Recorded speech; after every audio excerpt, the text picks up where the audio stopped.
मीरा परिवार की लाडली बिटिया या फिर यूं कहें कि परिवार की जान जब घर में होती तो ऐसा लगता कि मानो घर में आसमान टूट पड़ा हो। घर में इधर उधर धमा चौकड़ी करना और खूब सारी बातें करना उसके पसंदीदा कामों में से एक था। मीरा के दादाजी मीरा को बहुत प्यार करते थे, लेकिन आजकल उन्हें मीरा की एक चिंता और खाए जा रही थी, और वो थी मीरा की शादी की चिंता। बस दादाजी हर परिवार में मीरा का ससुराल ढूंढते, लेकिन मीरा को शादी के नाम से इतनी चिढ़ती कि शादी का नाम सुनते ही वह गुस्सा होकर मुंह फुलाकर दूसरे कमरे में बैठ जाती थी। खैर थोड़ी देर बाद उसका गुस्सा खुद ब खुद उतर जाता और वो वापस से अपनी धमा चौकड़ी में व्यस्त हो जाती। काफ़ी खोजबीन के बाद मीरा के दादाजी को कोई ऐसा परिवार नज़र नहीं आया जहां वे अपनी लाडली बिटिया की शादी कर सकें। इसलिए उन्होंने अपने बचपन के दोस्त से इस बारे में राय लेने का निश्चय किया। बस फिर क्या था, वे अपने दोस्त रतन लाल से मिलने बरेली की ओर निकल पड़े। अगले दिन जब वह बरेली पहुंचे तो रामलाल ने स्टेशन पर उनके लिए गाड़ी भेज दी थी। 10 साल बाद अपने बचपन के दोस्त से मिलने के लिए वे भी बड़े उतावले थे। गाड़ी धीरे धीरे रामलाल के घर की ओर बढ़ी। बड़ा सा बंगला, बंगले के आगे बगीचा और गाड़ियां, नौकर चाकर देख दादाजी का मन खुशी से भर गया। इन 10 सालों में रामलाल ने कितनी तरक्की कर ली है, नहीं तो 10 साल पहले उसके पास था ही क्या। बस यही सब सोचते सोचते मीरा के दादाजी अपने दोस्त के बंगले पर पहुंच ही गए। गाड़ी की हॉर्न की आवाज़ के साथ ही रामलाल घर के बाहर अपने दोस्त के स्वागत के लिए आ गए थे। अपने दोस्त को गले लगाकर वे दादाजी को अंदर ले गए। घर अंदर से भी काफ़ी शानदार था। अपने दोस्त की संपन्नता को देख मीरा के दादाजी भी फूले नहीं समाये। चाय नाश्ता के बाद रामलाल ने उनके खास दोस्त से आने का कोई खास कारण पूछा। दादाजी ने पोती की शादी के लिए एक अच्छा सा परिवार ढूंढने का काम सौंपते हुए बिटिया की फ़ोटो रामलाल के हाथ में सौंप दी।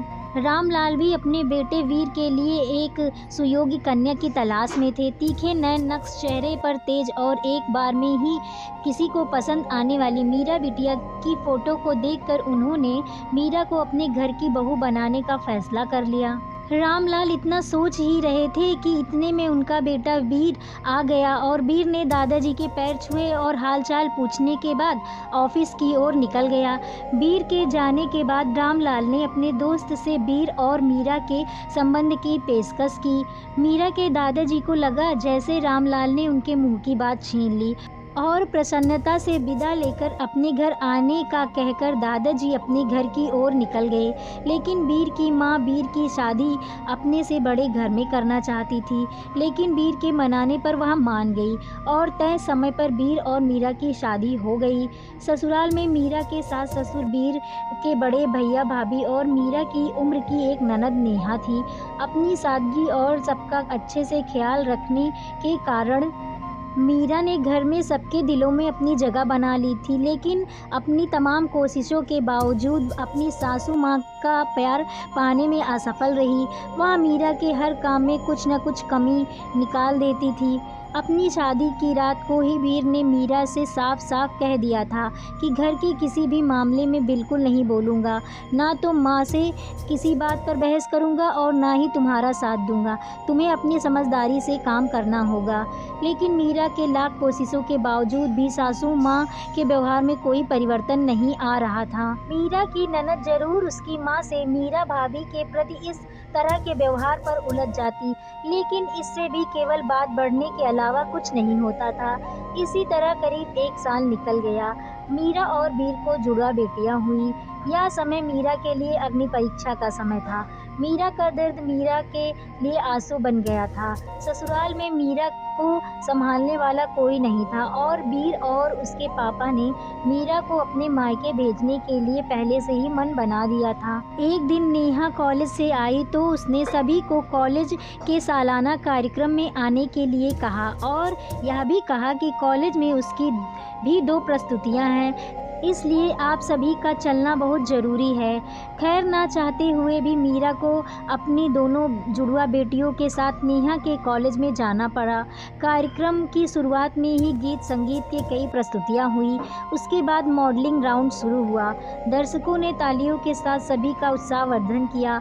मॉडलिंग में नेहा ने भी हिस्सा लिया था।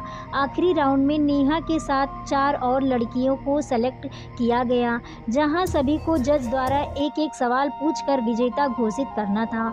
सवाल जवाब का दौर शुरू हुआ। इसी कड़ी में जज साहिबा ने नेहा से सवाल पूछा, अगर घर में तुम्हारी माँ और भाभी में से किसी एक के का साथ देना हो तो तुम किसका साथ दोगी? पूरे हाल में खामोशी छा गई थी। सभी नेहा के जवाब की प्रतीक्षा कर रहे थे। तभी नेहा ने थोड़ा आगे बढ़कर कहा, अगर भाभी सही हो तो अपनी भाभी का। जज साहिबा ने आगे पूछा, क्यों? नेहा ने जवाब दिया, क्योंकि मुझे भी कल किसी की भाभी बनना है। जवाब सुनते ही पूरे हाल में तालियां गूंज उठी। सभी ने नेहा की सोच और उसके सटीक जवाब की प्रशंसा कर रहे थे। नेहा को विजेता घोषित किया गया। पुरस्कार लेने से पहले नेहा ने सभी से कुछ कहने के लिए माइक थामते हुए कहा, हर बेटी अपनी माँ से बहुत प्यार करती है और माँ भी अपनी बेटी के दिल के सबसे करीब होती है। इसी तरह हमारे घर की बहुएं भी तो किसी की बेटी हैं। आज हम किसी की बेटियां हैं, कल किसी की भाभियां और बहुएं बनेंगी। अगर कल हमें कुछ दुख हुआ तो हमारी माँ को भी दुख होगा, और इसी तरह हमारे घर की बहू को दुख हुआ तो उनकी माँ को भी दुख पहुँचेगा। और इस दुनिया में किसी भी इंसान को किसी की भी माँ को दुख पहुँचाने का कोई हक नहीं। इसलिए हर सास अपनी बहू को अपनी बेटी समझे तो आगे चलकर उनकी बेटी भी खुश रहेगी। अपनी बेटी की बात सुनकर नेहा की माँ को अपनी बहू के साथ किए गए बुरे बर्ताव पर बहुत अफसोस हुआ। मीरा की आंखों में खुशी के आंसू आ गए और उसने अपनी ननद को गले लगाकर रोने लगी।